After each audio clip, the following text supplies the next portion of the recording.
유기견에 대한 편견이 되게 많은 것 같아요. 더럽고 아프고, 당연히 길에서 혼자 배회하다가 관리를 못 받으면 털이 더럽혀지고 못나 보일 수밖에 없는 거잖아요. 근데 실제 그 동물들의 모습은 그런 모습과는 정말 다르거든요.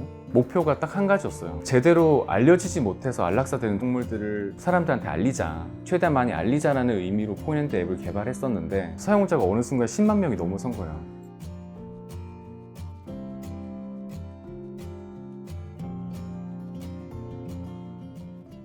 반려동물 많이 키우시잖아요. 그럼 키우던 반려동물들을 사람들이 버리거나 잃어버리면 유기동물 보호소로 구조가 되는데, 포인핸드는 거기 구조된 동물들을 실시간으로 정보를 제공하는 어플리케이션입니다. 전국 보호소에서 올린 공고 정보를 바탕으로 사용자들이 유기동물을 직접 입양하기도 하고 임시보호를 하거나 아니면 또다시 입양 홍보를 하는 그런 봉사활동도 활발하게 이루어지고 있고요. 잃어버리신 분들이 실종 정보를 등록하고 아니면 길에서 발견한 그런 동물들의 정보를 올려서 정보를 공유하고 찾을 수 있게 도와주는 그런 기능들도 제공하고 있습니다.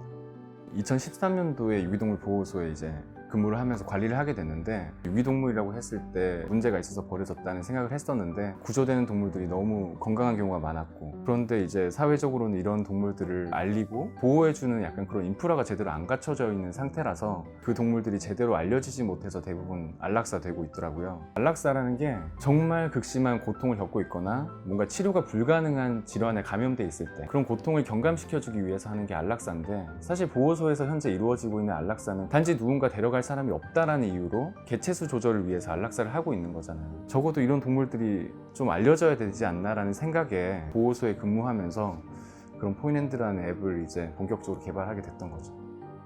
대학교 때부터 취미로 이렇게 공부를 했었는데, 수의사로서의 일과 이런 개발자의 일이 뭔가 한 방향으로 갈지는 저도 생각을 못했어요. 그런데 이제 보호소에 있으면서 이제 그 동물들을 어떻게 알릴까 고민하기 시작하면서 동물들을 위한 앱을 개발하게 된 거잖아요. 그때부터 어떻게 보면 수의사로서의 약간 저의 삶의 방향과 개발자로서의 삶의 방향이 뭔가 한 방향으로 가기 시작한 것 같아요. 처음 포인핸드를 만들었을 때 사용자들이 많이 사용할 거라고 생각하진 않았어요. 사실 저도 처음 만들었던 생각은 단 한 사람이라도 이걸 통해서 유기동물을 입양을 하면 그 한 마리도 생명이잖아요. 운영을 하다 보니까 사용자가 어느 순간 10만 명이 넘어선 거예요. 1년으로 따지면은 한 10,000마리 이상 정도의 유기동물들이 포인핸드로 입양이 되고 있는데, 그게 전국 유기동물 입양두 수의 거의 50% 이상이 포인핸드를 통해서 이루어지고 있습니다.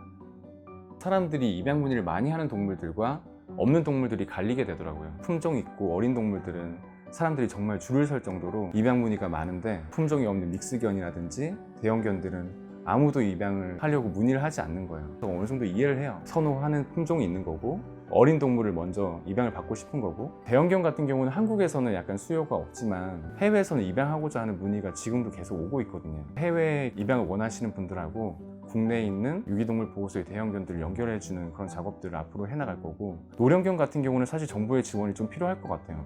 그 동물들은 좀 오랫동안 보호되면서 뭔가 국가에서 뭔가 그 동물들을 보호할 수 있는 장치가 있어야 되지 않을까? 믹스견, 대형견, 노령견, 이 동물들의 입양률을 높이지 않으면 결국에 안락사는 계속 그대로 될 거고, 안락사되는 동물들은 그 동물들이 될 거예요.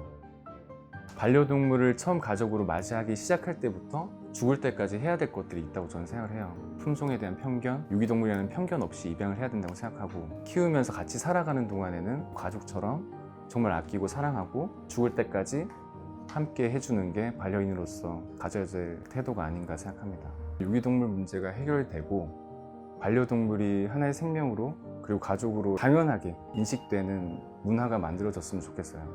그리고 그런 문화가 정착이 됐을 때 작은 동물병원에서 동물들을 진료하는 수의사로 그냥 소박하게 살고 싶은 게 제 꿈입니다.